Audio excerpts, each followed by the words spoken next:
ममता ही रहेंगी सीएम अब बंगाल की? ये तो संभव ही नहीं है। क्यों? वो तो कह रही है मैं इस्तीफा नहीं दूंगी। जो हमें की रेजिग्नेशन दीते हो, नो नॉट दैट। पहला तरीका कि आप मुख्यमंत्री को सदन में लेके जाइए और उनसे कहिए कि भाई विश्वास मत ले लो। रंजन जी, क्यों ममता ऐसा स्टंट कर रही हैं? इसके पीछे क्या राजनीतिक आपको लगता है कि उनका एजेंडा है? दूसरी बात ये अभी उनको विश्वास मत लाने देने का इसमें सवाल नहीं उठेगा, क्योंकि नया मैंडेट आ चुका है। अगर राष्ट्रपति शासन लगता है या फिर ममता बनर्जी के इस्तीफा ना देने पर राज्यपाल उनको हटाते हैं, तो ममता बनर्जी तो अपना एक तरह से अपने आप को विक्टिम, और मैं अगर सीधा कहूं कि बलि का बकरा बनाने की कोशिश हाँ, ये वही करने की कोशिश कर रही हैं। चुनाव से पहले कहा भी था कि मैं बंगाल जीतने के बाद दिल्ली आने वाली हूं, लेकिन आज तो उन्होंने तारीफ कर दी सोनिया और राहुल की, कहा मैं इंडिया ब्लॉक का हिस्सा हूं। आज तक यही कहते आए हैं। ये पहली बार ऐसा होगा कि ब्यूटी ऑफ डेमोक्रेसी में आप काला टीका लगाने जा रही हैं। कांग्रेस या कोई और भी सहयोगी दल अगर ये कह देता है कि ममता बनर्जी को इस्तीफा दे देना चाहिए, तो सारी कवायद पंचर हो जाएगी, एकदम पंक्चर हो जाएगी। मैं इस्तीफा नहीं दूंगी। बंगाल चुनाव में बुरी तरह से हारने के बाद ममता बनर्जी आज मीडिया में सामने आई। प्रेस कॉन्फ्रेंस के जरिए उन्होंने कहा कि मैं इस्तीफा देने नहीं जा रही हूं, राज्यपाल को मैं अपना इस्तीफा नहीं सौंपूंगी। तो क्या ममता बनर्जी ही अब बंगाल की मुख्यमंत्री बनी रहेंगी? संविधान में क्या शक्तियां हैं या क्या संविधान में प्रावधान है और राज्यपाल के पास क्या शक्तियां हैं? क्या अब बंगाल में बीजेपी सरकार नहीं बना पाएगी? कई सारी पेचीदगियां हैं, और साथ ही साथ ममता बनर्जी का राहुल गांधी और सोनिया गांधी की तारीफ करते हुए यह कहना कि मैं इंडिया ब्लॉक का हिस्सा हूं, सड़क पर उतरकर संघर्ष करूंगी।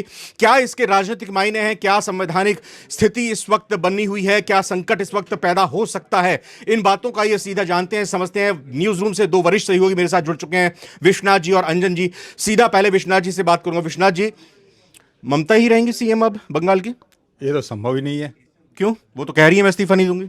वो एक कॉन्स्टिट्यूशनल क्राइसिस क्रिएट कर रही हैं, जो अमूमन अब विपक्ष का एक तरीका है कि आप संवैधानिक संकट खड़े करो और सरकार को उलझाओ। ऐसा तो पहले कभी नहीं हुआ। हमने अमेरिका में भले ही देखा था 2020 में ट्रंप ने कह दिया था इस्तीफा नहीं दूंगा, ये यहां भी ये हो रहा है। अब हुआ है तो इसके नतीजे भी आएंगे, और इतिहास, बंगाल में इतिहास बना है तो फिर एक नया इतिहास में कुछ चैप्टर्स होते हैं, तो एक चैप्टर और जुड़ेगा। तो कैसे फिर क्या होगा? देखिए, मैं बताऊं कि ये जो अपना संविधान है, उस संविधान में सारी चीज़ें दी गई हैं। तो अपना एक अनुच्छेद है 164, वो राज्यपाल, जो अपने गवर्नर हैं, राज्यपाल हैं, उनको असीमित शक्तियां देता है। उन शक्तियों में के तहत ही जो जीता हुआ सीएम है, जिसके पास विधायक दल का नेता चुना हुआ है, उसको भी वो ज्वाइनिंग लेटर वही देते हैं कि आइए सरकार बनाइए। और उनके पास ये भी ताकत है कि आप, अगर वो कह रहे हैं कि भाई सरकार छोड़ो, अगर वो कह रहे हैं कि नहीं जी हम सरकार नहीं छोड़ेंगे, तो उनके पास एक पावर है कि भाई हम सीधा बर्खास्त कर सकते हैं। मगर इसके कुछ और भी पहलू हैं, उनके तरीके हैं। तरीका ये है, पहला तरीका कि आप मुख्यमंत्री को सदन में लेके जाइए और उनसे कहिए कि भाई विश्वास मत ले लो, विश्वास मत में जीत जाओ, तुम्हारी सरकार हम नहीं छोड़ेंगे। हम नहीं, लेकिन विधानसभा के तो कार्यकाल होता है ना, पांच साल का, वो भी खत्म होने वाला है ना। वही बता रहा हूँ, 7 मई को इसका कार्यकाल खत्म हो रहा है। तो इस विधानसभा का जो कार्यकाल खत्म होगा, इसके साथ ही इसके सारी जो भी औपचारिकताएं वो खत्म हो जाएंगी। मतलब अगर 7 मई तक राज्यपाल ने न्योता नहीं दिया कि भैया अपना बहुमत आप करिए, जो कि लगता नहीं कि ऐसा होगा, तो इसका मतलब तो है कि फिर कार्यवाहक मुख्यमंत्री भी तो, लेकिन एक स्थिति होती है, प्रावधान होता है। जी जी, तो कार्यवाहक मुख्यमंत्री हैं अब, मगर 7 मई है, उसके बाद विधानसभा का अस्तित्व तो नहीं होगा। तब ये संवैधानिक संकट और थोड़ा पेचीदा हो सकता है। उसमें इनके पास, राज्यपाल के पास एक शक्ति और है। आपने धारा 156 356 सर, क्या 156 है? 356। उसमें क्या है कि वो एक स्टेटस रिपोर्ट केंद्र को भेजेंगे, राष्ट्रपति को भेजेंगे कि ऐसी ऐसी स्थिति है। अब यहाँ एक दिन के लिए सही, 1 घंटे के लिए सही, 10 घंटे, 1 दिन, जो भी उनका जो समय सीमा होगी, उसके लिए वो राष्ट्रपति शासन की भी मांग कर सकते हैं। अंजन जी, क्यों ममता ऐसा स्टंट कर रही हैं? इसके पीछे क्या राजनीतिक आपको लगता है कि उनका एजेंडा है? ये मैंने पॉलिटिकली एक मोटिवेटेड कदम है। इससे टेक्निक मैंने संवैधानिक रूप से वो कहीं नहीं टिकेंगी इसमें, क्योंकि वो राज्यपाल के द्वारा नियुक्त की गई हैं। नया मैंडेट आ चुका है, चुनाव आयोग पूरी लिस्ट दे देगा उनको। 7 तारीख तक खत्म हो रहा विधानसभा। तो ये जो राज्यपाल ने नियुक्त किया है उनके टेक्निकली वो राज्यपाल के प्रसाद पर्यंत, मतलब जब तक राज्यपाल चाहेगा तब तक वो पद पर रह सकती हैं। तो वो जिन्होंने नियुक्त किया वो हटा भी सकता है उनको। दूसरी बात ये, अभी उनको विश्वास मत लाने लेने का इसमें सवाल नहीं उठेगा, क्योंकि नया मैंडेट आ चुका है। नई विधानसभा का गठन होना है, 7 तारीख को खत्म हो रहा है। तो ये टेक्निकली ये फंसा नहीं मामला, लेकिन इससे कुछ होने वाला।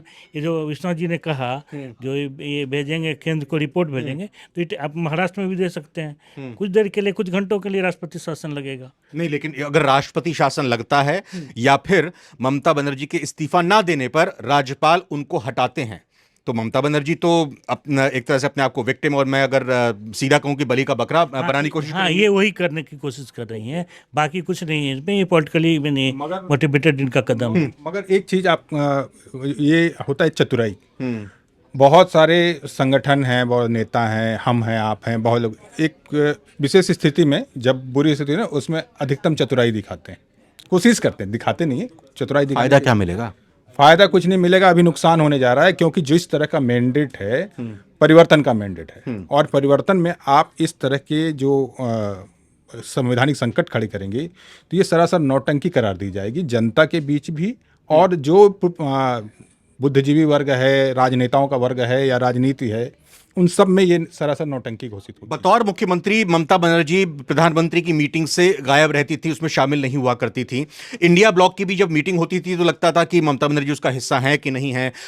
ये भी चर्चा होती थी कि वो राहुल गांधी से बेहतर अपने आप को विपक्षी लामबंदी करते हुए नेतृत्व के तौर पर देखती है, और उन्होंने चुनाव से पहले कहा भी था कि मैं बंगाल जीतने के बाद दिल्ली आने वाली हूं। लेकिन आज तो उन्होंने तारीफ कर दी सोनिया और राहुल की, कहा मैं इंडिया ब्लॉक का हिस्सा हूं। ये इसी से पता चलता है, जो कहीं न कहीं बहुत कमजोर फील कर रही हैं खुद को।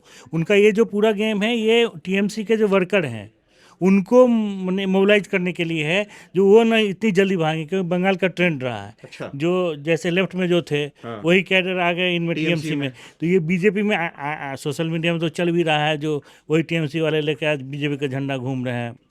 तो उनको भी मोबिलाइज करने के लिए इतना जल्दी न भागें उनके साथ, ये कोशिश कर रहे हैं कुछ देर माहौल बनाने के लिए, लेकिन कुछ होना जाना नहीं है। ठीक है, इस पर अब रिएक्शन पॉलिटिकल कुछ आई हैं क्या? बीजेपी आपको क्या लगता है कि इस स्टंट पर रिएक्ट करेगी, क्या कुछ कहेगी? बिल्कुल करेगी। ये इससे देखिए, ऐसे रिएक्शंस आपको याद होगा कि केजरीवाल अक्सर करते हैं। वो संवैधानिक संकट की स्थिति पैदा करते हैं, जुडिशियरी में भी करते हैं, और जब कभी ऐसा होता है, इससे आम आदमी पार्टी का नुकसान होता है।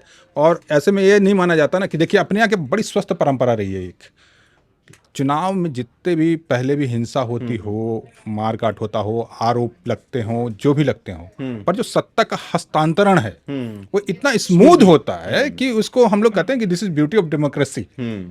आज तक यही कहते हैं। ये पहली बार ऐसा होगा कि ब्यूटी ऑफ डेमोक्रेसी में आप काला टीका लगाने जा रही है। तो इसको कहीं से भी कहीं, मुझे नहीं लगता कि कोई इसको सराहेगा, पक्ष हो या विपक्ष हो। अधिक से अधिक मुझे लगता है कि कुछ लोग जो इनके समर्थक दिखते हैं पर होते नहीं, वो आनंद ले सकते हैं थोड़ी देर। अखिलेश यादव से मैंने बात की, ममता बनर्जी का ये कहना, कई नेता बंगाल में भी आकर समर्थन करेंगे, ये बात भी कहना। क्या आपको लग रहा है कि बंगाल की ममता बनर्जी और टीएमसी की हार से विपक्ष को एक संजीवनी मिलती दिखाई दे रही है? विपक्ष एकजुट होगा, लामबंद होगा? नहीं, विपक्ष तो लामबंद हो सकता है इस मुद्दे पर।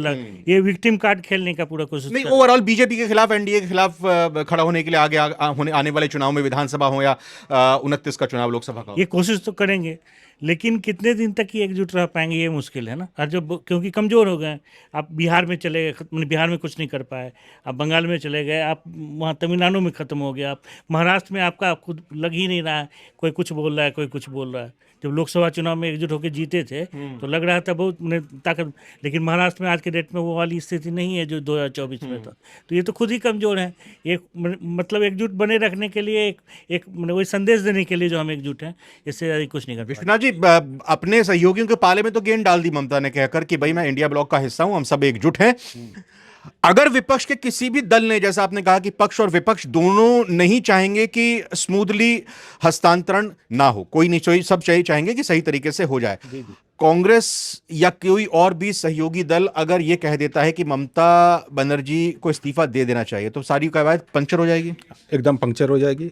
और जहाँ तक मैं बताऊं कि ये जो स्थिति है कि आप इस्तीफा ना दें, एक मान लेते हैं कि आप इस्तीफा ना दें, उसके बाद अगले 3-4 दिनों तक स्थिति ये होगी कि राज्यपाल सुर्खियों में आएंगे, उनका नाम आएगा, उनके एक्शन आएंगे, और हर एक एक्शन पे आप बंगाल से गई, ये तो तय है। राष्ट्रीय राजनीति के लिए अभी आपके पास नहीं, असम में एक सीट मिल गई है। असम की एक सीट, देखिए असम में एक सीट मिलना कोई राष्ट्रीय पार्टी बनने के योग्यता नहीं हो जाती। दूसरी चीज़ है कि आप 2027-29 का चुनाव आने वाला है, 26 आ चुका है, 3 साल बाद आपको उसकी तैयारी करनी चाहिए बजाय इन नौटंकी की। मुझे जहाँ तक लगता है अगर कोई आप ये कह रहे हैं कि अब इंडिया विपक्ष को सबको साथ आना चाहिए, तो ये तो विपक्ष को बहुत पहले ही साथ आ जाना चाहिए था। पर ममता बनर्जी ही हैं जो बंगाल में कांग्रेस को साइड रखती हैं, बंगाल में वाम मोर्चे को साइड रखती हैं, बंगाल की और जो छोटी छोटी पार्टियां हैं उनको साइड रखती हैं। तो ये तो हार के बाद आप कहें कि आ गले लग जा, तो कौन लगाएगा, कितनी देर तक लगाएगा, ये तो देखने वाली बात है। जी, और ये मतलब ज़्यादा दिन नहीं हुआ ना, 1 साल भी नहीं हुआ। केजरीवाल ने तो यही गेम खेला था, जो जेल गए लेकिन मुख्यमंत्री बने रहे। हम सोचे जब जनता को हम मोबिलाइज करेंगे, हमारे साथ बहुत धोखा हुआ। परिणाम क्या हुआ? दिल्ली का चुनाव जो दिख चुका है ना। तो ये इससे करने अभी तो कोई चुनाव भी नहीं है, यहाँ तो चुनाव जीत करके आ गई है बीजेपी, थम्पिंग मेजोरिटी में आई है, 2/3 से कहीं ज़्यादा बहुमत है।